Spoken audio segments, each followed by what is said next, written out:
നമ്മുടെ black marble ഏഞ്ചലുകളെ നമ്മൾ ഈ അക്വേറിയത്തിൽ നിന്ന് മാറ്റിയതിന് ശേഷം ഈ അക്വേറിയം കാലിയായിട്ട് കിടക്കുകയാണ്. നമ്മൾ പറഞ്ഞിരുന്നു നമ്മളിതിലേക്ക് പുതിയ ഏഞ്ചലുകളെ മേടിക്കാനാണ് പ്ലാൻ ചെയ്തിട്ടുള്ളത്.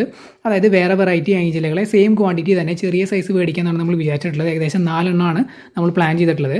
പക്ഷേ നമുക്ക് ഒരു ഐഡിയ ഇപ്പോൾ തോന്നിയത് എന്താണെന്ന് വെച്ച് കഴിഞ്ഞാൽ, നമ്മൾ ഏഞ്ചലുകളെ മേടിക്കുന്നതിന് മുമ്പ് കുറച്ച് നാൾ നമുക്ക് ഇതിനകത്ത് ഷ്രിമ്പുകളെ വാങ്ങി ട്രൈ ചെയ്താലോ എന്ന് നമുക്കൊരു പ്ലാൻ ഉണ്ട്. അതായത് ഒന്നുകിൽ നമ്മുടെ ബ്ലൂ ഷ്രിമ്പുകൾ അല്ലെങ്കിൽ റെഡ് ഷ്രിമ്പുകൾ ഏകദേശം 8 എണ്ണത്തോളം മേടിച്ച് ഇതിനകത്ത് ഇട്ടിട്ട് അവരെങ്ങനെയാണ് പോകുന്നതെന്ന് നോക്കാൻ നമ്മൾ വിചാരിക്കുന്നുണ്ട്.